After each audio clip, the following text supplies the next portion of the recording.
Okay, चलिए, मुझे लग रहा है कि काफी लोग आ चुके हैं, तो शुरू करते हैं हमारा लेक्चर, है ना? नहीं, ये पूरा स्क्रीन ही है। आपका ऐसा दिख रहा है क्योंकि मैं आज आपको एक एनिमेशन दिखाने वाला हूँ, इसलिए ये स्क्रीन छोटा हो गया इतना। फुल स्क्रीन ही है, एंड तक है, आपको पूरा दिखेगा। थोड़ा जूम किया मैंने एक्चुअली।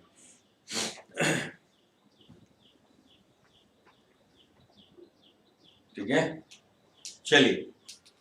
तो लास्ट लेक्चर में सैटरडे को हम डिस्कस कर रहे थे बॉन्ड लेंथ, और बॉन्ड लेंथ के साथ हमने आपको ये बताया था कि जैसे जैसे बॉन्ड लेंथ जो है वो यानी बॉन्ड ऑर्डर अगर बढ़ता जाएगा, सिंगल डबल ट्रिपल बॉन्ड, वैसे वैसे बॉन्ड लेंथ जो है वो छोटी होती जाएगी। बॉन्ड लेंथ जो है वो इनवर्सली प्रोपोर्शनल होती है बॉन्ड एनर्जी, इलेक्ट्रोनेगेटिविटी, इन सारी चीजों के साथ, है ना? तो वो भी मैंने आपको रिलेशन बताया था कि बॉन्ड लेंथ जो है वो इनवर्सली प्रोपोर्शनल है। ठीक है, अच्छा, एक चीज और बता दूं मैं आपको। आपका जो ये संडे को एग्जाम होने वाला है, उस एग्जाम में हमने जो सैटरडे तक जितना पढ़ा है, सैटरडे तक जितना हुआ, यानी बॉन्ड लेंथ तक, बॉन्ड लेंथ तक की कहानी जो है वो आएगी आपकी एग्जाम में। सॉरी, यानी parameters otherwise factor affecting bond length भी उसमें इन्वॉल्व है। रेजोनेंस मैंने बता दिया था, उसका थोड़ा सा पार्ट बचा हुआ है, आज बता रहा हूं मैं। मतलब बॉन्ड लेंथ तक की कहानी, आज तक की कहानी पूरी ले ली जाएगी उसमें। नहीं, बॉन्ड लेंथ हो तो गया है वो 21 को ही, वहां तक का पूरा जो है वो लिया जाएगा आपकी एग्जाम में। कौन सा? Chemical bonding. Chemical bonding first से लेके 21 तक का जो है वो आपको बताया जाएगा, उसमें से पेपर बनाया जाएगा। ठीक है, ओके ना, केमिकल बॉन्डिंग। चलिए, इसमें रेजोनेंस वाला पार्ट जो है वो डिस्कस कर रहे थे हम। हमने आपको एक एग्जांपल बताया था।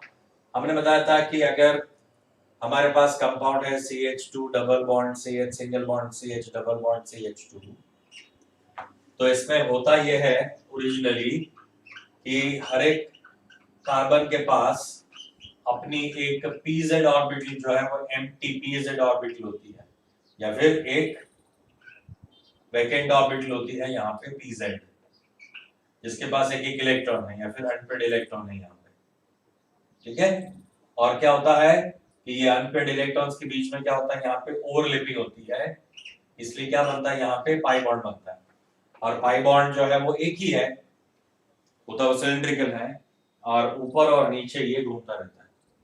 और हमने आपको ये भी बताया था कि इसको आप कुछ इस तरह से भी रिप्रेजेंट कर सकते हो, इसको हम कुछ इस तरह से भी रिप्रेजेंट कर सकते हैं। ये सारे ऑर्बिटल जो है वो क्या है, 2pz ऑर्बिटल्स है, ये सारी 2pz ऑर्बिटल्स है। ठीक है, तो इनका ओवरलैपिंग यहाँ भी हो सकता है, इन दोनों 2pz का भी ओवरलैपिंग पॉसिबल है। ठीक है, तो ये सारी 2pz ऑर्बिटल में ओवरलैपिंग होके क्या बनता है, इसमें रेजोनेंस क्रिएट होता है, ये रेजोनेंस होता है यहाँ, मतलब इन सब के बीच में ओवरलैपिंग होके, सारे ऑर्बिटल के ऊपर ओवरलैपिंग होके ये अल्टीमेटली क्या हो जाता है, ये तीनों ऑर्बिटल यहाँ पे पाई इलेक्ट्रॉन्स के डीलोकलाइजेशन की वजह से एक दूसरे के साथ जुड़ जाती है। तो मैंने बताया था कि इसका बॉन्ड लेंथ जो है 1.45 हो जाता है, जो 1.54 और ये 1.34 था, ये 1.46 हो जाता है। ठीक है, इतनी बातें हमने की थी। यहां तक आपको पता है, ये है 1,3 ब्यूटाडाइन, इसका नाम है 1,3 butadiene compound, butane 1,3 diene, UPSC name है इसका ब्यूटेन 1,3 डाइन, याद है ना? अच्छा, अब मैंने आपको मेन 8 डिफरेंट टाइप्स बताई थी। 8 टाइप के अगर कंपाउंड है तो उसके अंदर रेजोनेंस हो सकता है। तो मेनली आपने दो तीन जो थे वो मैंने बताए थे कि पहले दो जो आपको याद रखने हैं, डबल सिंगल डबल या डबल सिंगल ट्रिपल। ठीक है, वो आपको ज्यादातर याद रखने होंगे। एक एग्जांपल तो मैंने यहाँ पे बता दिया, ये वाला डबल सिंगल डबल वाला। ऐसा ही एक और एग्जांपल ले रहा हूं मैं, ऐसा ही एक और एग्जांपल ले रहा हूं जिसका नाम है बेंजीन। इस कंपाउंड का नाम है बेंजीन। ये था but 1,3 diene, otherwise buta 1,3 diene. ये आपका कंपाउंड है ब्यूटा 1,3 डाइन, ठीक है। यह है बेंजीन। बेंजीन में भी आप देख सकते हो, बेंजीन में भी क्या है, बेंजीन में भी double single double single double ऐसा है। डबल सिंगल डबल अगर आता जाएगा तो क्या हो जाएगा, ये रेजोनेंस शो करेगा। इसमें इसका एक कंजुगेशन है जो रेजोनेंस शो करेगा, वो 8 में से कोई एक है। तो ओरिजिनली इसमें क्या होता है वो देखते हैं। इसमें आप देख सकते हो कि 6 कार्बन जो है वो क्या है, कुछ इस तरह से है। मैंने बेंजीन को सुला दिया है, आप ऐसे में लिख सकते हो ना बेटा। ये भी वही है, कोई नया नहीं है। ये बेंजीन जागा हुआ है जबकि ये सो रहा है, दोनों एक ही है, कोई फर्क नहीं पड़ता उससे, बोथ आर सेम। अच्छा, मगर अब मुझे बताना ये है कि हर एक कार्बन के ऊपर एक एक हाइड्रोजन होगा, जो जानते हो आप, एक हाइड्रोजन होगा। और डबल बॉन्ड क्या शो कर रहा है, पाई बॉन्ड। अब यहाँ पे आप देखिए, अगर मैं इसके ऊपर हर एक कार्बन के ऊपर यहाँ पे ऐसी ऑर्बिटल दिखा रहा हूं जिसको बोलते हैं pz ऑर्बिटल, 2pz ऑर्बिटल्स है। जैसे इसके पास थी ना, इनके पास 2pz ऑर्बिटल्स है ना, उसी तरह से ये बेंजीन रिंग के ऊपर 2pz ऑर्बिटल्स है। दिख रहा है क्या, हर एक के ऊपर 2pz ऑर्बिटल है। थोड़ा दिमाग लगाओ यहाँ पे, हर एक बेंजीन रिंग के ऊपर 2pz ऑर्बिटल, हर एक बेंजीन के कार्बन के ऊपर 2pz ऑर्बिटल। अब हम ये चेक कर रहे हैं, मान लो इसको मैं जोड़ देता हूं तो यहाँ पे पाई बॉन्ड बन गया, ये रहा पाई बॉन्ड। अच्छा, कोई बोलेगा सर इसको जोड़ो, चलो इसको जोड़ दिया तो वहां पे बन गया एक और पाई बॉन्ड। अच्छा, इसको जोड़ो तो वहां पे भी क्या बन गया, एक पाई बॉन्ड बन गया। सारी बात समझ में, ये चीज ये दिखा आपको। अच्छा, और दूसरी पॉसिबिलिटी यहां पे दिखा रहा हूं मैं।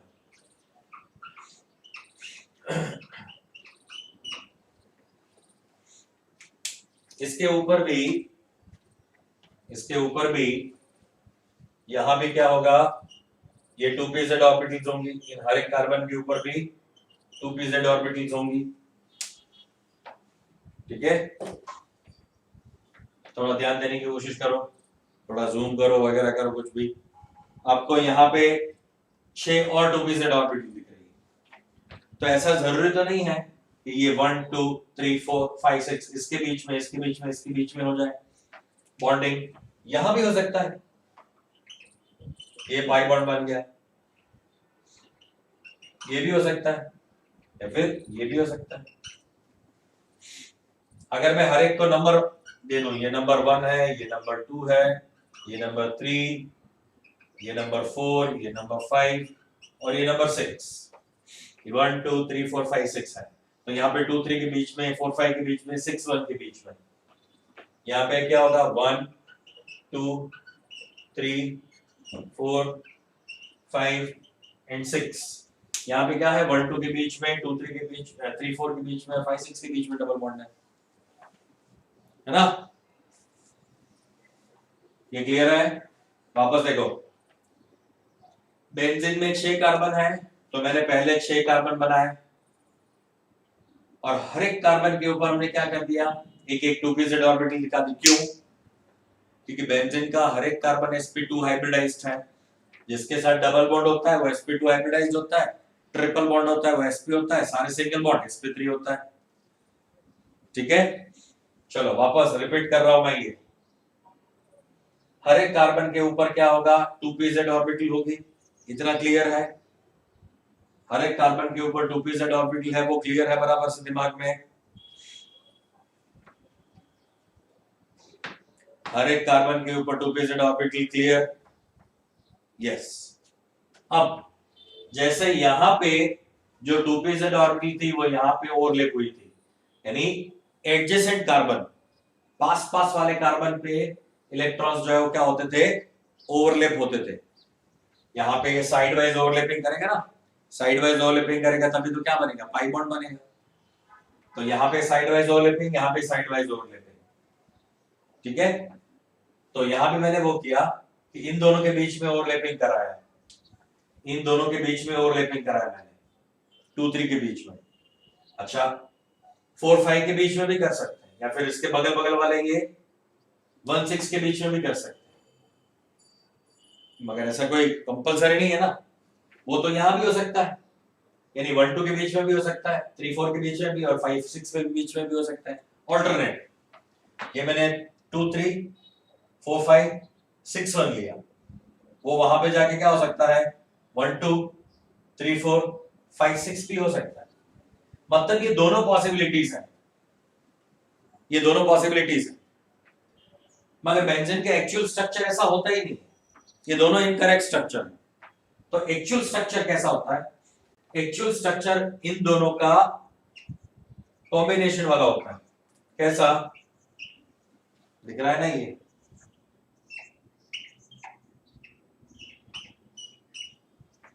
हर एक के ऊपर एक एक ऑर्बिटल्स है,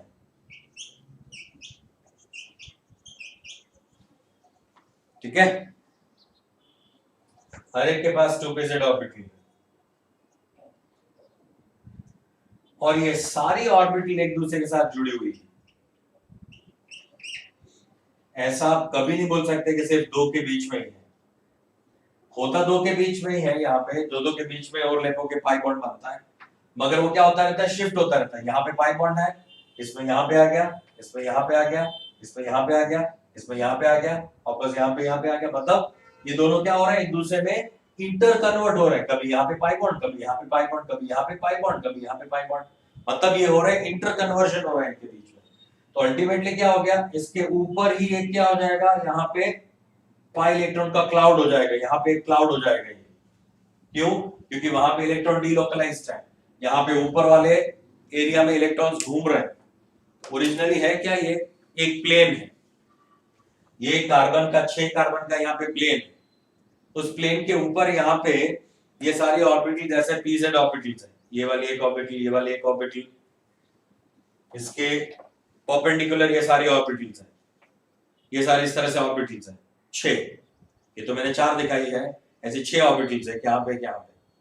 तो ये सारे इलेक्ट्रॉन्स क्या होते हैं, यहाँ पे एक क्लाउड बनाते हैं, एक यहाँ पे डिलोकलाइज होते हैं, और दूसरा कहाँ पे होता है, नीचे की ओर डिलोकलाइज हो जाता है, यानी नीचे भी ऐसा ही पॉसिबल है,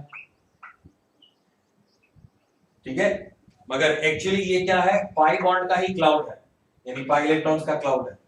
pi electrons are revolving, rotating around in the above or the below the plane of this 6 carbon atoms, ऊपर और नीचे दोनों तरह से वो घूमते रहते हैं। अच्छा एक काम करता हूं, मैं आपको इसके लिए एक एनिमेशन दिखाता हूं, जिससे आपको ये चीज बराबर से एकदम से क्लियर हो जाएगी, दिमाग में कंप्लीटली बैठ जाएगा आपको। मगर एक बेसिक चीज दिमाग में रखो कि यहाँ पे डीलोकलाइजेशन ऑफ इलेक्ट्रॉन, मतलब इलेक्ट्रॉन का घूमना है, इलेक्ट्रॉन जो है क्या हो रहा है, इस 6 कार्बन के बीच में यहाँ पे रोटेट हो रहे हैं, रिवॉल्व हो रहे हैं, वो स्टेशनरी नहीं है।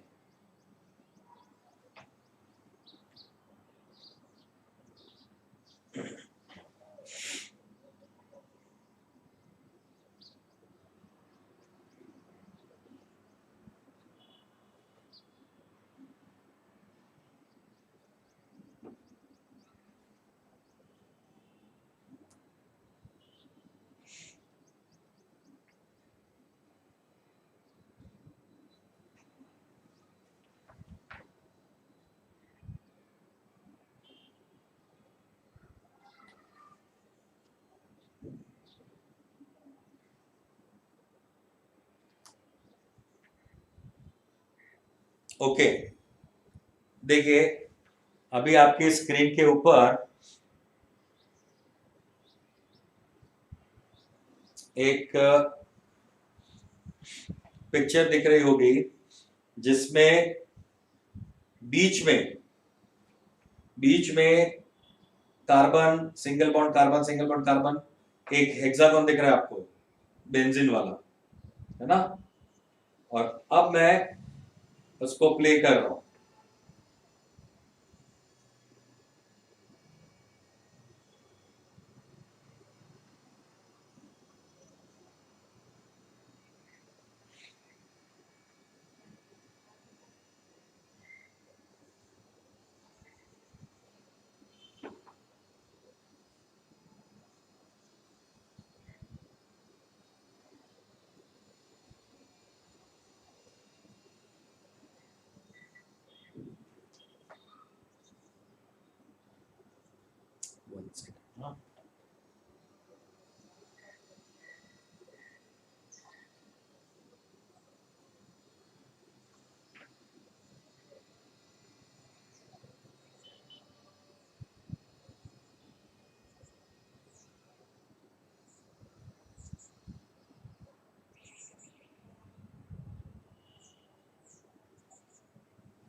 Okay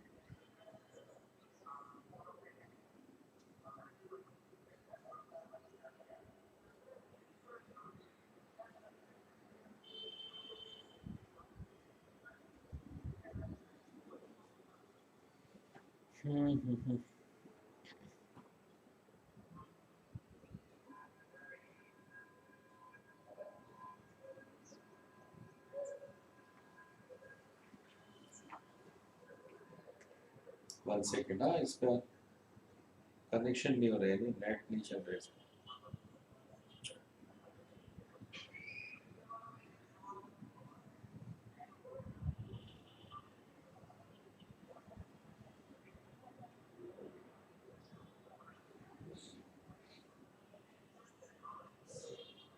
Consider the benzene molecule C6H6. Each carbon atom is sp2 hybridized and forms sigma bonds with two adjacent.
Okay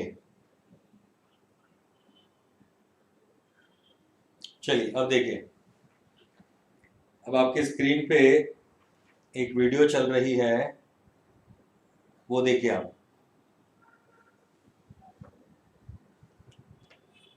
देखो, आपको यहाँ पे दिख रहा होगा, ये जो ऑर्बिटल्स हैं वो पाई ऑर्बिटल्स, 2pz ऑर्बिटल्स दिखाई दे रही है, और उसमें ये जो मूवमेंट दिख रहा है वो इलेक्ट्रॉन्स का मूवमेंट है, जिसकी वजह से क्या बनता है, दो रिंग्स बन गई, जो कि बेंजीन रिंग के ऊपर बनने वाली रिंग्स हैं।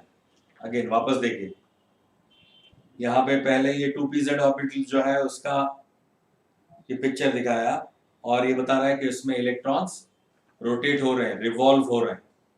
ये रिवोल्यूशन आपको दिख रहा है, ये जो घूम रहा है वो क्या है, पाई ऑर्बिटल के इलेक्ट्रॉन्स हैं, यानी पी ऑर्बिटल के इलेक्ट्रॉन्स है। पाई बोले तो पी, पाई और पी दोनों एक ही चीज है। हर एक कार्बन के ऊपर ये 2pz ऑर्बिटल है, ऊपर और नीचे, और ऊपर नीचे दोनों जगह पे इलेक्ट्रॉन्स जो है वो रिवॉल्व हो रहे हैं। ठीक है, तो ये ऊपर नीचे मिलके एक पाई बॉन्ड बनाते हैं। मैंने बोला था ना, पाई बॉन्ड क्या होता है, सिलिंड्रिकल होता है, दिख रहा है ना, डोनट शेप का दिख रहा है ना, ये जो है क्या है, पाई बॉन्ड है। ठीक है, नहीं इसमें कोई वॉल्यूम नहीं है, इसमें कोई आवाज ही नहीं है, मैं जो बोल रहा हूँ वही है, इसका कुछ वॉल्यूम नहीं है। Is it okay? ये दिख रहा है आपको, ये रोटेट हो रहा है यहाँ पे।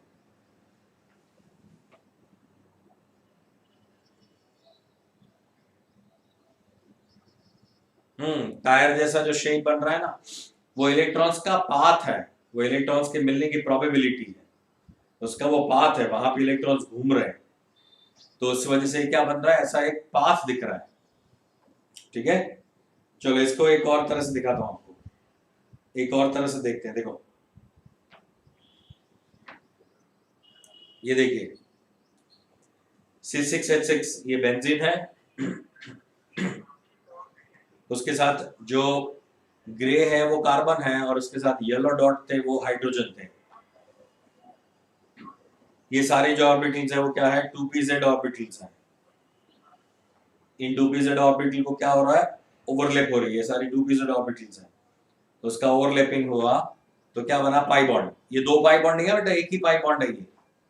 ये सिंगल पाई बॉन्ड होता है, सिंगल ही होता है पाई बॉन्ड, कभी दो पाई बॉन्ड ऐसे ऊपर नीचे नहीं होते, एक ही होता है, पूरा पाई बॉन्ड एक ही होता है। Is it okay? तो ये जो पिक्चर आपके सामने था, जो पहले मैंने बताया आपको, उस पहले वाले केस में बेंजीन के आसपास जो ये क्लाउड दिख रहा है, मैंने ये जो क्लाउड दिखाया ना, ये जो क्लाउड है, ये क्लाउड इलेक्ट्रॉन का क्लाउड है। ये एक पाई इलेक्ट्रॉन है, नीचे भी पाई इलेक्ट्रॉन का क्लाउड है। मगर वो क्या करते हैं, इस तरह से तीन जगह पे हो सकते हैं। ये जो मैंने दोनों स्ट्रक्चर बनाया ना, ये दोनों पिक्चर जो आपको दिख रहे हैं, ये और ये किसी एक सेकंड पे, किसी एक फ्रैक्शन ऑफ टाइम पे, किसी एक फ्रैक्शन ऑफ टाइम पे लिया गया पिक्चर है। किसी एक टाइम पे ये पिक्चर लोगे तो आपको ऐसा दिखेगा, ये डबल बॉन्ड जो है यहाँ पे यहाँ पे यहाँ पे है। सेकंड दूसरे ही फ्रिक्शन ऑफ टाइम में आपको कुछ ऐसा दिखेगा, यानी डबल बॉन्ड यहाँ पे या फिर यहाँ पे हो सकता है। ठीक है ना, गेटिंग अ पॉइंट? तो बेंजीन में दो तरह के स्ट्रक्चर्स पॉसिबल है। बेंजीन जो है वो दो तरह के स्ट्रक्चर बना सकता है। एक्चुअल में दो तरह नहीं है बेटा, एक ही है, मगर हमें वो दो तरह से हम बना सकते हैं इसको। ऐसा भी हो सकता है, ऐसा भी हो सकता है। इसको 1 2 3 4 5 6 नंबर दे दो, इसको 1 2 3 4 5 6 नंबर दे दो।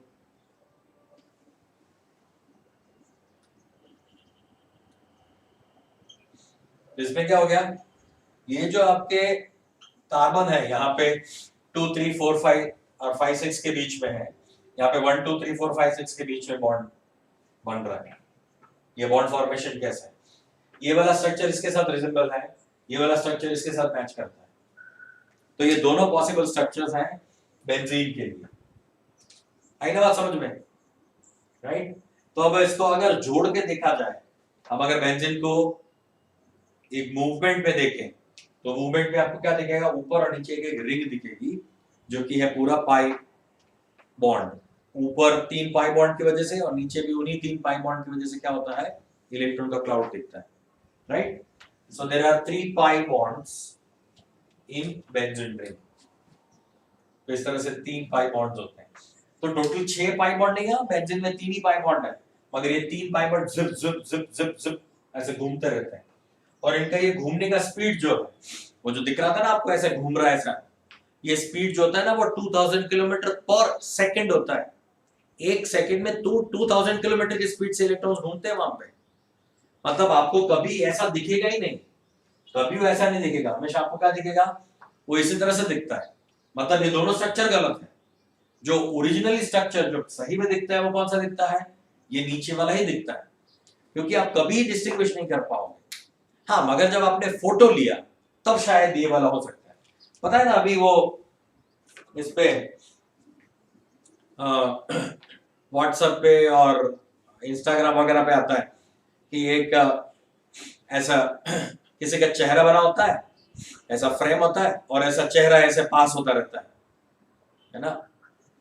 तो ऐसे एक चेहरा ऐसे पास 3-4 चेहरे पास होते रहते हैं, एक फ्रेम होती है, नीचे पूरा बॉडी एक फ्रेम, सिर्फ चेहरा नहीं होता, यहाँ से चेहरे पास होते रहते हैं। आपको क्या करना होता है, स्क्रीनशॉट लेना होता है। स्क्रीनशॉट लोगे तो क्या हो जाएगा, जिसका चेहरा आ जाएगा उसके हिसाब से वो आपको दिखेगा। ऐसा आता है ना वो बच्चों को खेलने के लिए, है ना? ऐसा ही है कुछ कि जब आप ये इलेक्ट्रॉन ऐसे घूम रहे होते हैं, वो इतने फास्ट घूम रहे हैं कि आपको उतना फास्ट 2000 किलोमीटर पर सेकंड की स्पीड से आपको स्क्रीनशॉट लेना है। फटाक से स्क्रीनशॉट अगर ले लोगे तो आपको किसी टाइम पे ये दिखेगा, कभी वो क्या दिखेगा, ऐसा दिखेगा, है ना? मगर एक्चुअल में कैसा होगा, वो हमेशा पास होता रहेगा, वो इलेक्ट्रॉन्स वहां से पास होते रहेंगे, घूमते रहेंगे घूमते रहेंगे घूमते रहेंगे, और आपको क्या दिखता रहेगा, हमेशा ये दिखता रहेगा। तो किया क्या, तो साइंटिस्टों ने क्या किया, उन लोगों ने एक बहुत ही इजी, बहुत ही आसान सा एक रास्ता बना लिया। राइट। इन दोनों को ऐसे ना लिख के हमें इन दोनों को ऐसे लिखना है। मतलब उन्होंने बताया कि आप जो है ऐसे लिख दो। बेंजीन में 3 डबल बॉन्ड ऐसे भी मत लिखो, ऐसे भी मत लिखो, आप बीच में सर्कल बना लो। बीच में सर्कल बना लिया, ये करेक्ट है, ये करेक्ट है, ये दोनों में से कोई भी करेक्ट नहीं है। एक्चुअल में ये करेक्ट है। तो ये जो कहानी बताई थी बेंजीन के लिए, वो साइंटिस्ट था केकुले, उसका नाम था केकुले। ये वही है केकुले जिसने वो स्ट्रक्चर्स दिए थे, यानी ये केकुले स्ट्रक्चर ना, ये CH2 double bond CH single bond CH CH2, ऐसा जो कंडेंस्ड स्ट्रक्चर बनाने का जो तरीका दिया था वो केकुले ने दिया था, याद है ना? मैंने जब स्ट्रक्चर सिखाया था मैंने बोला था ये केकुले स्ट्रक्चर है, अगर ओपन कर देते हो तो वो सेफ मोड है, ये केकुले स्ट्रक्चर है, राइट? केकुले, केकुले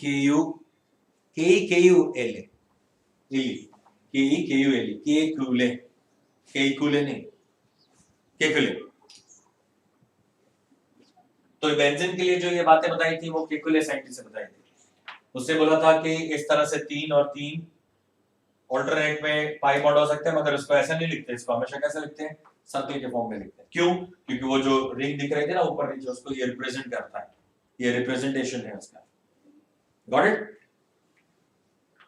तो ये बात है रेजोनेंस, इसको बोला जाता है रेजोनेंस। अब देखिए अब काम की बात।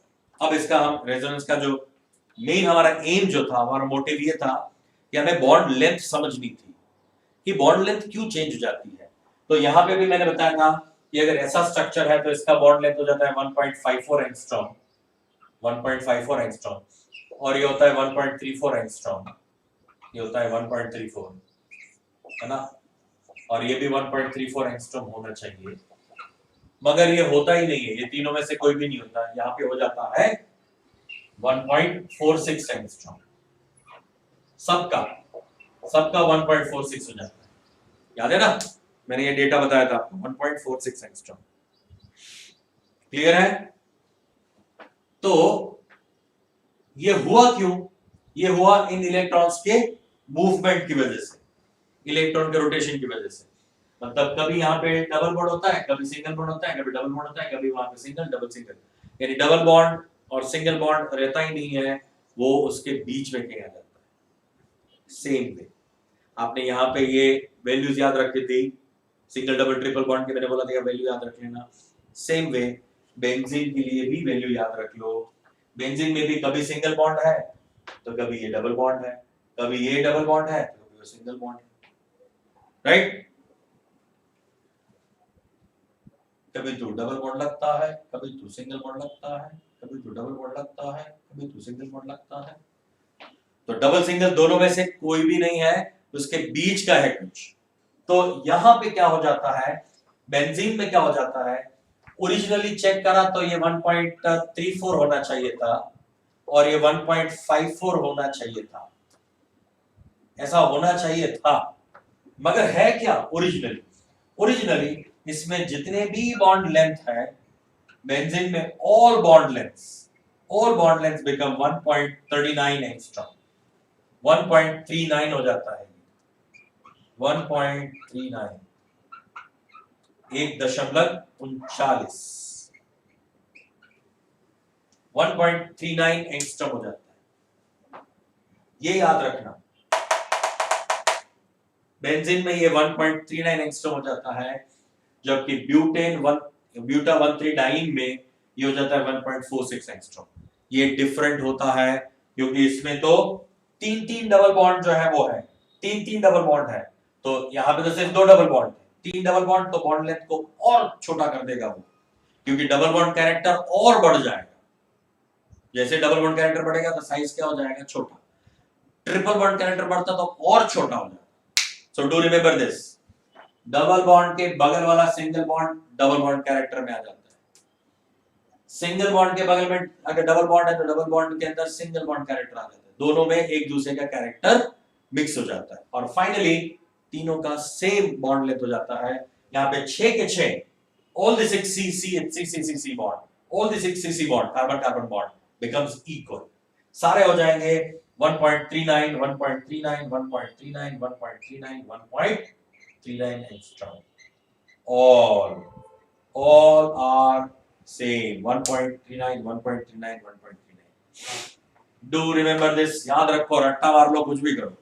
1.39 एंगस्ट्रॉम डायरेक्टली एग्जाम्स में पूछा जा चुका है, बोर्ड्स में, एनडब्ल्यूटी में, जेई में, एडवांस में, सब दूर पूछा जा चुका है 1.39 एंगस्ट्रॉम। बेंजीन में कितना होता है, हर एक बॉन्ड लेंथ कितनी होती है, 1.39 एंगस्ट्रॉम। क्वेश्चन ऐसे पूछेंगे, benzene have 3 double bonds and 3 single bonds, so the bond length of double and triple bond in a benzene is, बोलेंगे कि 3 डबल बॉन्ड 3 सिंगल बॉन्ड होते हैं, और बाद में पूछेंगे कि बॉन्ड लेंथ इज, ऑप्शंस दिए होंगे, सुनना, 1.54 1.34 1.34 1.54 1.39 1.39 1.46 1.46 1.49, ऐसा 4 ऑप्शन दिया होगा। तो 4 ऑप्शन में आपको फंसा देंगे, वो इतना वो आपको कंफ्यूज कर देंगे।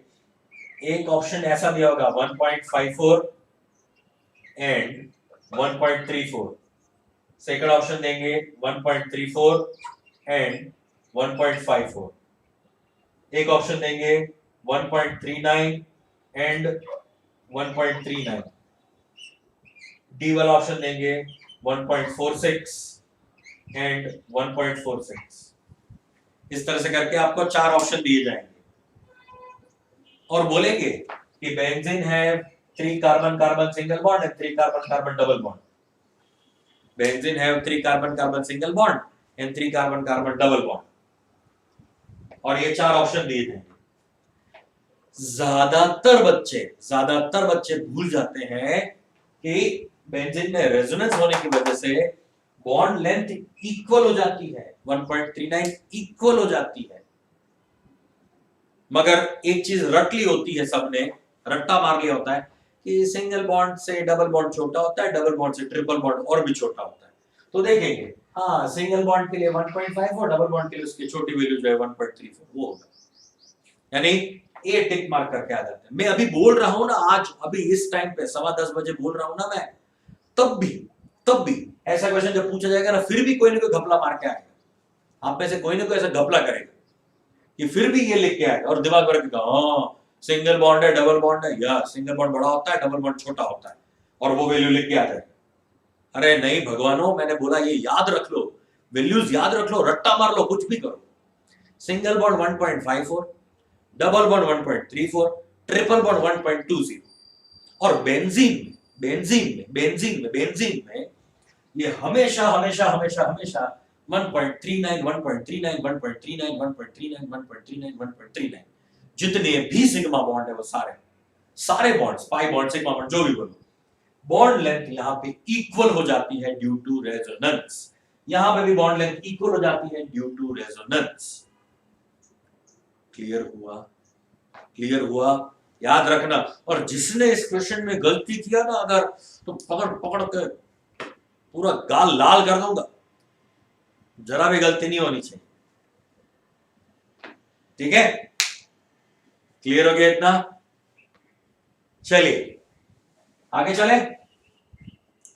So that's all about the bond length. Bond length के लिए मैंने बता दिया आपको कि बॉन्ड लेंथ बॉन्ड एनर्जी के साथ इनवर्सली प्रोपोर्शनल, बॉन्ड ऑर्डर के साथ इनवर्सली प्रोपोर्शनल, इलेक्ट्रोनेगेटिविटी के साथ इनवर्सली प्रोपोर्शनल। तो ये याद रख लेना, ठीक है? ये चीजें रिपीट करो यार। देखो एक सिंपल सा फंडा बताता हूं, अगर आपको आपके ब्रेन को पावरफुल बनाना है तो सिर्फ 3 चीजें करो, ब्रेन को पावरफुल बनाने के लिए। नंबर 1, हमारा ब्रेन किसी भी चीज को याद ही नहीं रखता, उसको चाहिए ही नहीं, कुछ स्टोरेज ही नहीं चाहिए। हमारा ब्रेन सिर्फ एक ही चीज करता है, एक ही चीज हमारा दिमाग करता है, और वो क्या है? सरवाइव कैसे किया जाए, कैसे जिंदा रहा जाए, वही चेक करता है। जब भी जान पे बनाती है ना, सामने यहाँ पे आपके सामने एक बड़ा सा कुत्ता भाग के आ रहा है ऐसे करके, तो आपका दिमाग सोचेगा मर गए, कैसे इससे बचा जाए, या भागो या उसको मारो, दो में से कोई एक ही चीज कर सकते हो। अगर कुत्ता है तो आप उसको मारने के लिए भागोगे, ऐसे करके पत्थर उठा के उसके पीछे भागोगे। अगर कुत्ते की जगह पे वहां पे शेर आ गया, टाइगर सामने आ गया, लायन सामने आ गया, तो आप ज्यादा प्रेफर करोगे भाग लो भाई, भाग लो, क्योंकि आपका दिमाग जो है वो उसी तरह से ट्रेंड है ना। निकल लो, जितने जल्दी भाग सको उतने भाग, मगर वहां पे भागना नहीं चाहिए। अगर कोई भी शेर वगैरह कुछ भी आता है तो भागना नहीं चाहिए, भागोगे तो और फंसोगे। उल्टा सामना करो तो शायद वो भाग जाएगा, वो भी हमसे उतना ही डरता होता है जितना हम डर रहे हैं। तो पहली बात, हमारा दिमाग हमेशा डर से भागता है, डरता है, सरवाइव करने की कोशिश करता है। तो बस आपको वही करवाना है उसको। दिमाग को पहला काम आपको यह करवाना है कि दिमाग में एक चीज फिक्स कर दो कि ये मैं क्यों कर रहा हूं, why I am doing this. अगर वो क्वेश्चन आपके दिमाग में होगा ना, तो कभी भी आप पीछे नहीं हटोगे, हमेशा आपकी चीजें याद रहती जाएंगी। ठीक है। दूसरा, चीजों को रिपीट करो, रिपीट करो, रिपीट करो। जितना रिपीटेशन होगा ना, जितना रिपीट करोगे ना, उतना ही वो चीज आपके सबकॉन्शियस माइंड में चली जाएगी, सबकॉन्शियस माइंड में चली जाएगी। अगर कोई भी चीज सबकॉन्शियस माइंड में चली गई तो आपको कभी भी वो चीज याद नहीं करनी पड़ेगी। फॉर एग्जाम्पल, आप में से कितने बच्चे ऐसे हैं जिन्होंने हमारा नेशनल एंथम लिख के प्रिपेयर किया है? आप में से कितने लोग ऐसे हैं जिनको नेशनल एंथम लिख के प्रिपेयर करना पड़ा है? जन गण मन पूरा लिख के आपने तैयार किया, 10 बार लिखा, अब याद रह गया? कोई नहीं। आप में से कोई ऐसा नहीं होगा जिन्होंने नेशनल एंथम इस तरह से रटा होगा। आप नेशनल एंथम हर रोज आपके स्कूल में गाया है, हर रोज आपके कॉलेज में गाओगे। तो जैसे ही आप नेशनल एंथम गाते हो, ये रिपीट होता रहता है, रिपीट होता रहता है। अच्छा, आपका मनपसंद सॉन्ग, कोई भी सॉन्ग, कितने लोग आप में से ऐसे हैं जिन लोगों ने आपका खुद का मनपसंद सॉन्ग जो है वो 10 बार लिख के याद किया है? कोई नहीं। हम उसको बार बार अब वो गीत गाते रहते हैं, सॉन्ग गाते हैं हम, इसलिए हमें याद रह जाता है ना। रिपीटेशन से आपके दिमाग में चीजें जो है घुस जाती है। नंबर 1, पहले डर, या फिर वाई, हम ये क्यों कर रहे हैं, वो दिमाग को दो। और दूसरा, आप उसको रिपीट करो, रिपीट करते रहो, तो आपका दिमाग बहुत अच्छी तरह से उस चीज को याद रखेगा। और तीसरा जो आपको बहुत ही पसंद आएगा, वो ये है कि आप नींद करें, सो जाओ। अगर आप दिन भर 6 से 7 घंटे साउंड स्लीप, कुछ नहीं, शांति से सो जाओगे 6 से 7 घंटे कंटिन्यू साउंड स्लीप, तो आपको बहुत ही अच्छा बेनिफिट होगा। और स्लीप के लिए मैं आपको एक चीज और भी बताता हूं। मान लो आपने 6 घंटे, रात को 12 बजे सो गए, सुबह 6 बजे उठ गए। एक सिंपल सा मैं कैलकुलेशन बताता हूं, कोई ज्यादा आपको कोई टाइम टेबल बनाने की जरूरत ही नहीं। रात को 12 बजे सो जाओ, सुबह 6 बजे उठ जाना है, बस फिक्स कर दो 12 बजे सोना है, सुबह 6 बजे उठना है। आपका दिमाग कहीं भी होंगे ना दुनिया में, ना कोई अलार्म लगाने की जरूरत है, ना मम्मी डैडी को बोलने की जरूरत है, ना किसी भाई बहन को बोलने की जरूरत है कि मुझे 6 बजे उठा देना। आपका दिमाग, आपका ब्रेन, आपका बॉडी आपको 100% 6 बजे ही उठा देगा। 6 बज रहे होंगे और आपका उससे पहले आंख खुल गया होगा, क्योंकि आपका सबकॉन्शियस माइंड कभी नहीं सोता, वो हमेशा जागता रहता है, वो हमेशा जागता रहता है। 6 बजने में 5 मिनट होगी ना, तब आपको उठा देगा। देखो 6 बजने में 5 मिनट है, और हम क्या करते हैं, और अभी 5 मिनट है, 5 मिनट सो लेता हूं। नहीं, उठ जाओ, क्योंकि आपके दिमाग ने आपको बोल दिया है कि भाई नींद हो चुकी है, नाउ गेट अप। तो दूसरी चीज यह है कि नींद, सही से 6 घंटे की नींद करो। अच्छा, दिन भर आपको अगर ऐसा लगता है कि आपको एकदम पावर नैप लेनी है, अगर पावर नैप, तो पावर नैप ले लो, पावर नैप ले लो। मतलब सिर्फ 10 मिनट, 15 मिनट, 20 मिनट दोपहर के टाइम में 3 बजे के आसपास, खासकर 3 बजे के आसपास हमें सबसे ज्यादा नींद आती है, क्योंकि तब हमारा वापस बॉडी टेम्परेचर डाउन हो जाता है। जैसे बॉडी टेम्परेचर डाउन होगा, खाना पीना खा लिया है, पूरा ब्लड जो है वो आपके स्टमक में आ चुका है, डाइजेशन कर रहा है, तब ब्रेन को इतना ब्लड नहीं मिल रहा है, ऑक्सीजन नहीं मिल रहा है। ब्लड नहीं मिल रहा मतलब ब्लड के थ्रू ऑक्सीजन नहीं मिल रहा है। तब 2:30-3 बजे के आसपास आपको थोड़ी नींद आती है। जब ठीक है, तब थोड़ी देर आप क्या करो, 15-20 सेकंड के लिए सो जाओ। मगर कैसे? आपके बेड पे नहीं, कुर्सी पे या फिर साइड में कहीं दीवार पे ऐसा माथा टिका के ऐसा दीवार के साथ ऐसा बैठ जाओ और वहां पे 15-20 सेकंड का पावर नैप ले लो। पावर नैप से आपकी एफिशिएंसी जो थी सोने से पहले जो थी उससे 34 to 50% तक बढ़ जाती है। ये गूगल ने किया हुआ रिसर्च है अपने एम्प्लॉइज के लिए। अपने एम्प्लॉइज के लिए उन्होंने ये रिसर्च किया है कि पावर नैप दे दो उनको। गूगल के एम्प्लॉइज को 15 to 20 मिनट सो जाने का जो है वो अलाउड है। उसका 5-6 घंटे का जो उनका ड्यूरेशन है काम करने का, ऑफिस में जाते हैं, अरे बहुत फ्रीडम है यार, गूगल में बहुत फ्रीडम है। कोई टेंशन नहीं, आप आपके पेट को साथ में लेके जा सकते हो, बच्चों को साथ में लेके जा सकते हो, उसके साथ बातें करो, घूमो, अपना काम कर लो। आपका टारगेट खत्म हो जाना चाहिए, बाकी आप जो भी करो उल्टा लटको, कोई दिक्कत नहीं है ना, मगर काम टाइम पे हो जाना चाहिए। वो लोग क्या करते हैं, स्पेशल उसके लिए रूम्स होते हैं, उनका खुद का कैबिन होता है, उसमें वो टेबल कुर्सी पे बैठ के 15-20 मिनट सो जाते हैं। और पावर नैप की इतनी अच्छी आदत हो जाती है कि 15-20 मिनट के बाद वापस आप एकदम फ्रेश होकर वापस खड़े हो जाते हो, काम करना शुरू कर देते हो। 34 to 50% तक जो है वो आपकी एफिशिएंसी बढ़ जाती है। बहुत अच्छा है ना। तो 3 चीजें हमेशा आपके ब्रेन को चाहिए होती है। नंबर 1, एक तो डर, number 2 repetition repetition repetition repetition, and number 3 sleep. क्योंकि जितने भी टॉक्सिक सेल्स बने होंगे ना, वो नींद के दौरान हमारा दिमाग वो सारे टॉक्सिक सेल्स को खत्म कर देता है। पूरा दिन हम काफी काम करते रहते हैं, सोते वक्त हमारा दिमाग सिर्फ फोकस करता है जितना भी कचरा है उस कचरे को साफ करना, और कुछ तो चल नहीं रहा है। कचरे को साफ कर देगा, जबरदस्त हो जाएगा आपका दिमाग। हाँ, अगर इसमें आप एक्सरसाइज करते हो, हर रोज आप आधा घंटा 1 घंटा कहीं बाहर टहलने चले गए, जॉगिंग कर लिया, सिर्फ आधा घंटा, तो क्या हो जाएगा, बहुत ही आपका ब्रेन जो है वो शार्प होता जाएगा, है ना। ऐसा तो कई सारी चीजें हैं, मगर मैंने आपसे सिर्फ आपके साथ 2-3 चीजें ही शेयर की, जो 3 मेन चीजें हैं वो, है ना। ओके, चलिए अब आपके कमेंट्स पढ़ता हूं। अब तक मैंने कुछ कमेंट्स नहीं पढ़े थे, अब काफी कुछ लिख रहे थे। यस, डू और डाई, यस, डू और डाई वाली कंडीशन में तो ब्रेन भयंकर काम करता है। हमारे एंजाइम्स इतना ज्यादा ग्लूकोज का कंबशन करना शुरू कर देते हैं।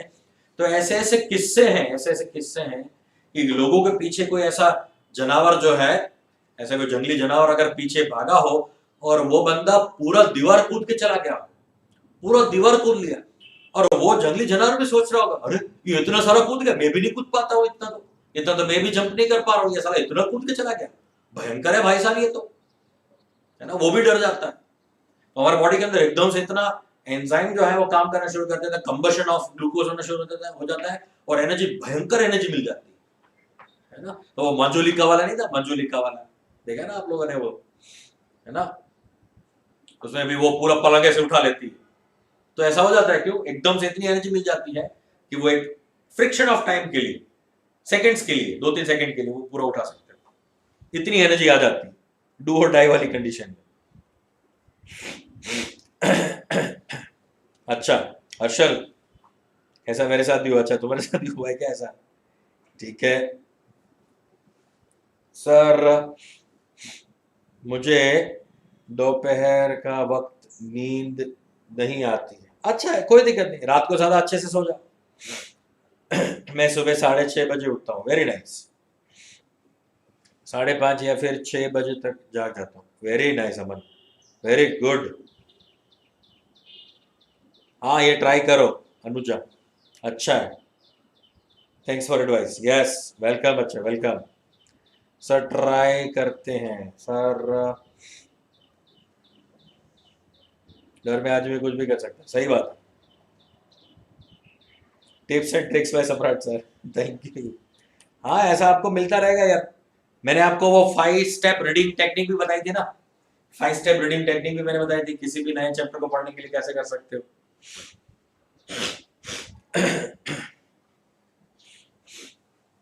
और इसी तरह से ये टेक्निक भी ब्रेन को शार्प करने के लिए, ठीक है। चलिए तो आगे बढ़े बेटा, जल्दी से फटाफट आगे चलते हैं और देखते हैं कि क्या है कहानी आगे। ओके, तो हमने ये बात की बॉन्ड लेंथ के लिए। Now let's talk about bond angle. अच्छा, उससे पहले मैं आपको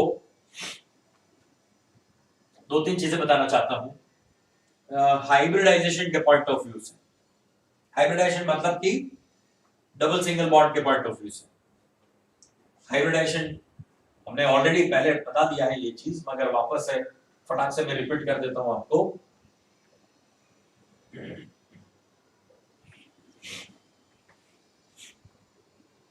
कल हमारा मेंटिक क्विज है, बी प्रिपेयर्ड।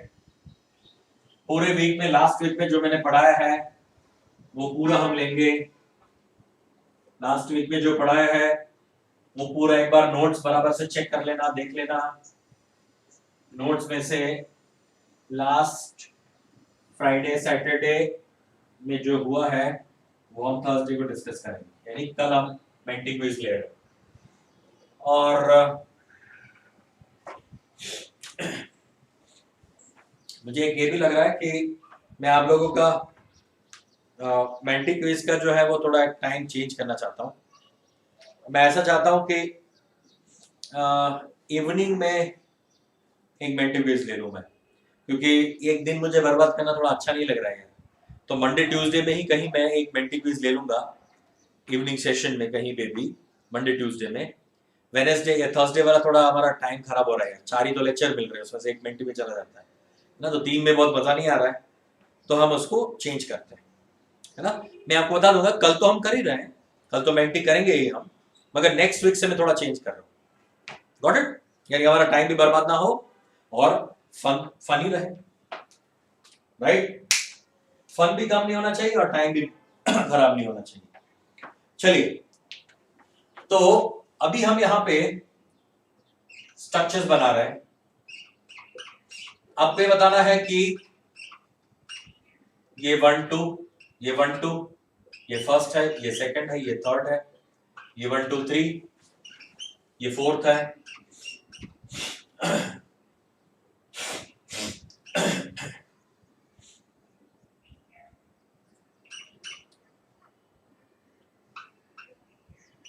फिफ्थ में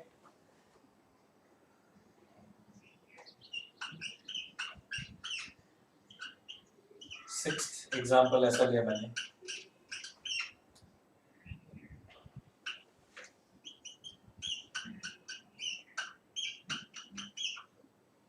ये 1 2 3, 1 2 3 4, 1 2 3 4। अब हमें चेक ये करना है कि ये जो एग्जांपल्स है उसमें फर्स्ट सेकंड थर्ड, ये सारे कार्बन जो है उनका हाइब्रिडाइजेशन क्या है, हमें इसका हाइब्रिडाइजेशन निकालना है। मैं सिर्फ कार्बन वाला ही ले रहा हूं अभी, बाद में सबके लिए पॉसिबल है यार, ये कोई इसमें ऐसा है ही नहीं कि ये लिमिटेड सिर्फ कार्बन के लिए है। चलो ना एक और बता देता हूं मैं, ये साइनेट आ गया, ये कार्बन डबल बॉन्ड कार्बन और ये ऑक्सीजन आ गया। तो ऐसा कुछ नहीं है कि सिर्फ ये कार्बन के लिए ही एप्लीकेबल है, ये बाकी सारे कंपाउंड्स के लिए भी एप्लीकेबल है।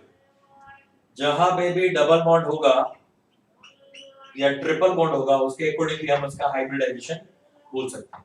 मगर हाइब्रिडाइजेशन में याद एक ही चीज रखनी है आपको, hybridisation is equal to number of hybrid orbitals is equal to sigma bond plus lone pair of electrons, sigma bond plus lone pair of electrons.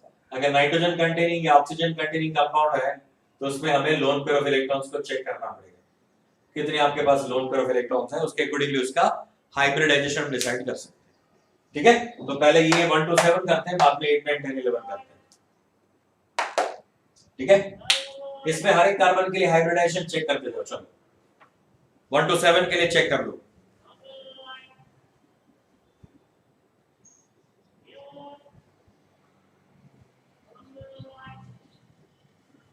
अच्छा, आज आपका आफ्टरनून में लेक्चर नहीं है क्या? फिजिक्स का लेक्चर नहीं है क्या? अजिंक्य बोल रहा है कि नहीं है आफ्टरनून में लेक्चर, आप जल्दी लेने वाले हो क्या? फिजिक्स का नहीं है आज आपका लेक्चर? नहीं, मुझे कुछ बोला नहीं है यार अभी। जय सर का होता है ना, पता नहीं मुझे। टाइमिंग बताओ, फिजिक्स का टाइमिंग आपका क्या होता है लेक्चर का?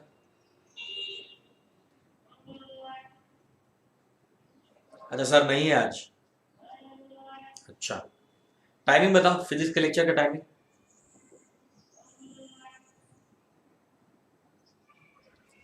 5:50, ठीक है, ओके।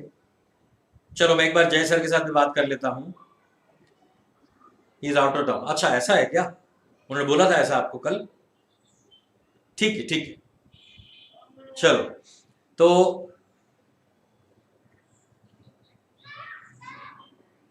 सर जय सर ने बोला था कि वो आपको लेने का बोलेंगे। नहीं, मेरे साथ बात नहीं हुआ बेटा अभी।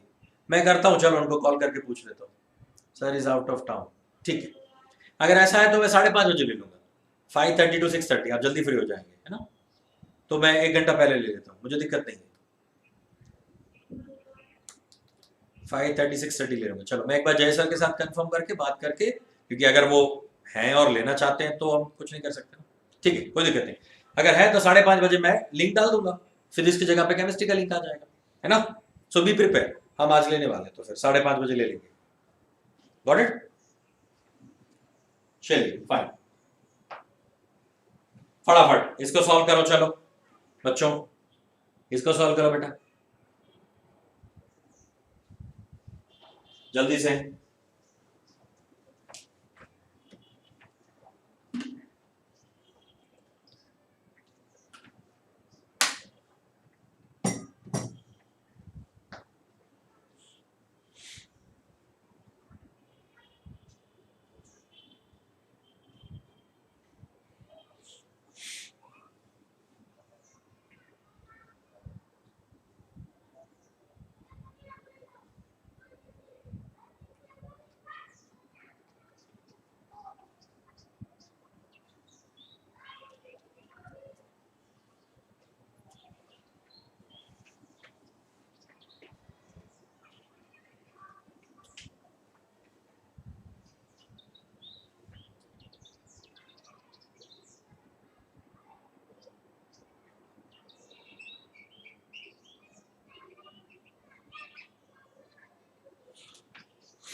ये टेबल मैंने लास्ट टाइम बना के दिया था आपको, वापस मैंने बना दिया। Number of hybrid orbital is equal to number of hybrid orbitals is equal to number of sigma bond plus number of lone pair of electrons. अगर ये वैल्यू 2 आती है तो sp 3 तो sp2 4 तो sp3 5 तो sp3d 6 तो sp3d2 7 तो sp3d3. ठीक है, ये टेबल आप ध्यान में रखो, हर एक कार्बन का चेक करना है. और यहाँ पे हाइड्रोजन है, हाँ यहाँ पे हाइड्रोजन है, यहाँ पे ये मैंने ऐसे स्केलेटन बनाया है, मगर आपको number of sigma bond check करना है तो यहाँ पे हाइड्रोजन ऑलरेडी है बेटा.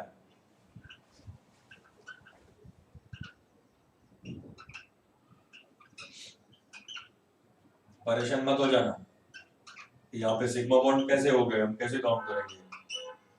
तो यहाँ पे ऑलरेडी हाइड्रोजन है, तो बाकी जो वैलेंसी नहीं फुलफिल हुई है कार्बन की वैलेंसी, तो वो वैलेंसी हाइड्रोजन से फुलफिल्ड है. ठीक है, सो डोंट वरी, ऐसा स्केलेटन दिया है तो भी आप टेंशन मत लो.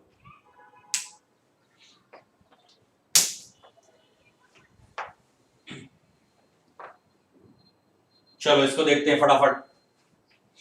इस कार्बन के साथ एक सिग्मा ये और 3 सिग्मा ये, 4 सिग्मा बॉन्ड बन गए. तो 4 सिग्मा बॉन्ड मतलब 4 sigma bond, no lone pair, 0. 4 sigma मतलब 4 आंसर आ गया, तो sp3. तो ये है आपका sp3, ये भी है sp3. इसमें कितने सिग्मा बॉन्ड, 1 2 और 3. इस कार्बन के साथ 3 सिग्मा बॉन्ड है, 0 लोन पेयर. लोन पेयर सिर्फ किसके ऊपर होते हैं, nitrogen, oxygen and halogen. Nitrogen family, oxygen family और हेलोजन फैमिली, इन 3 के ऊपर ही लोन पेयर्स होते हैं. नाइट्रोजन फैमिली के ऊपर 1, ऑक्सीजन फैमिली के ऊपर 2 और हेलोजन फैमिली के ऊपर 3. और इनर्ट गैसेस उसपे 4 होता है. ठीक है, तो यहाँ पे कोई लोन पेयर नहीं होता, कार्बन पे नहीं होता लोन पेयर. तो सिर्फ 3 सिग्मा बॉन्ड मतलब ये sp2, ये भी क्या sp2, ये sp3, ये sp2, ये sp2. मैं कैसे कर रहा हूं पता है, डबल बॉन्ड देख के, जिन दोनों के साथ डबल बॉन्ड है वो क्या हो जाएगा sp2 sp2, जिनके साथ सिंगल बॉन्ड है वो क्या हो गया sp3. मैं ऐसे डायरेक्ट कर रहा हूं, मगर वो हर बार सही नहीं है. मैंने तो ये आपको ट्रिक बताया, मगर number of sigma pi bond he count करो, वो सबसे बेहतर है. चलो इसके साथ sp, क्यों, क्योंकि 2 सिग्मा बॉन्ड है ना, 1 और 2. 2 सिग्मा बॉन्ड है तो sp, यहाँ भी 2 सिग्मा बॉन्ड है, 1 और 2 तो sp. इसके साथ 1 2 3 और 4 सिग्मा मतलब sp3. ठीक है, इसमें ये sp2, ये sp और ये sp2. हाँ यहाँ पे देखो, एक सिग्मा इधर एक सिग्मा इधर, इस कार्बन के साथ 2 सिग्मा बॉन्ड मतलब sp. Simple, right. इसके साथ क्या होगा, sp2 sp2 sp sp, ये sp, ये sp, ये sp sp, सारे कार्बन sp हाइब्रिडाइज्ड, सारे कार्बन sp हाइब्रिडाइज्ड. ठीक है ना, सब में 2 sigma bond, 1 2 1 2 1 2 1 2, sp sp sp sp, सब में sp हाइब्रिडाइजेशन. क्लियर ना, ओके. नाउ इसमें चेक करो, इसमें चेक करो, यहाँ पे ये sp3, ये sp. हाँ, नाइट्रोजन के लिए बताओ, क्वेश्चन नंबर 8 में नाइट्रोजन के लिए बताओ, क्वेश्चन नंबर 8 में नाइट्रोजन के लिए बताओ, क्वेश्चन नंबर 8 में नाइट्रोजन के लिए बताओ. नाइट्रोजन बताइए जल्दी जल्दी, नाइट्रोजन बताओ.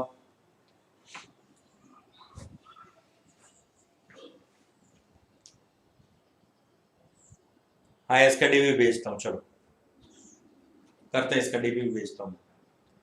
8th में, यस, वेरी नाइस लावण्या, मेरे बच्चे, very nice, perfect Lavanya, correct है बेटा. नो, sp3, क्यों, देखो इसके साथ एक सिग्मा बॉन्ड, एक सिग्मा बॉन्ड है ना, और कितने लोन पेयर्स हैं यहाँ पे, एक लोन पेयर, तो सिग्मा लोन पेयर कितना हो जाएगा 2. ये भी क्या हो गया sp2, एक सिग्मा बॉन्ड है और एक क्या है, लोन पेयर है. एक सिग्मा बॉन्ड और एक लोन पेयर नाइट्रोजन के पास, तो कितना हो जाएगा 2। तो ये क्या हो जाएगा sp, तो इसका हाइब्रिडाइजेशन क्या हो जाएगा sp, नाइट्रोजन का sp। अच्छा sp लिखा था ना, लावण्य ने क्या लिखा था sp3 अच्छा ऐसे ही मैंने उसको खुश कर दिया।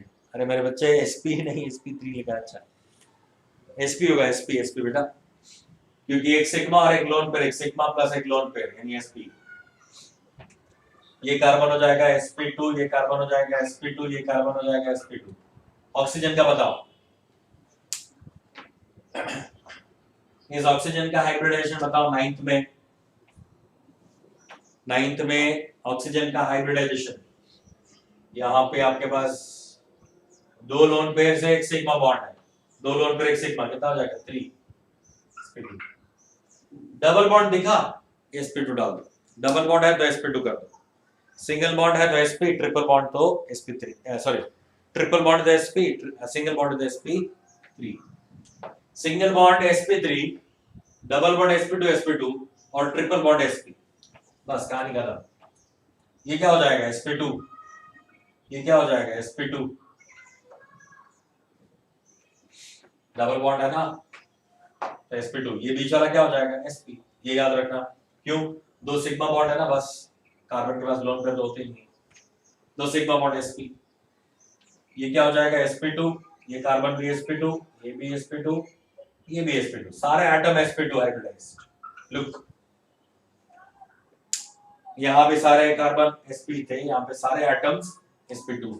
ऐसा क्वेश्चन पूछा जा सकता है। क्लियर हो गया?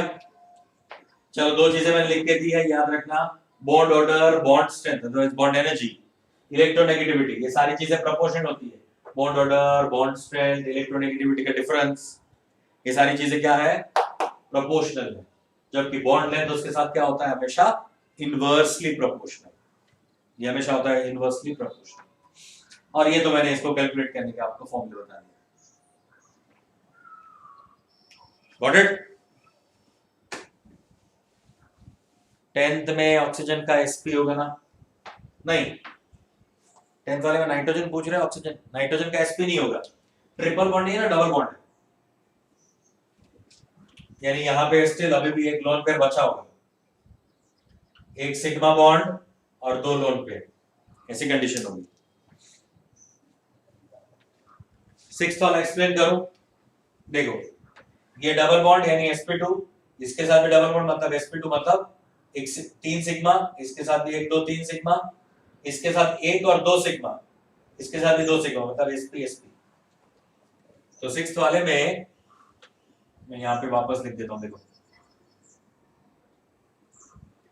6th वाले स्ट्रक्चर में ऐसा है CH2 double bond CH, single bond C, triple bond CH, ये CH2 नहीं है CH है, तो ये हो जाएगा यहाँ पे sp2, ये भी हो जाएगा sp2, ये sp और ये sp, ठीक है, sp2 sp2 sp sp। Good, very good. चलो कल इसमें आगे बढ़ते हैं वापस, आज यहाँ पे रुक जाते हैं। हाँ जनरल डायरेक्ट ऐसे याद रख लो ना, सिंगल बॉन्ड मतलब sp3 होता है, सिर्फ सिंगल बॉन्ड हो तो आसपास ऐसे करो ना यार, नंबर ऑफ सिग्मा बॉन्ड है नंबर ऑफ लोन पेयर से कैलकुलेट करो ना, गलती होने के चांसेस कम हो जाएंगे। ठीक है, चलो टाटा बाय बाय, सायोनारा, take care, bye bye. Number of sigma pi bond find कर लो।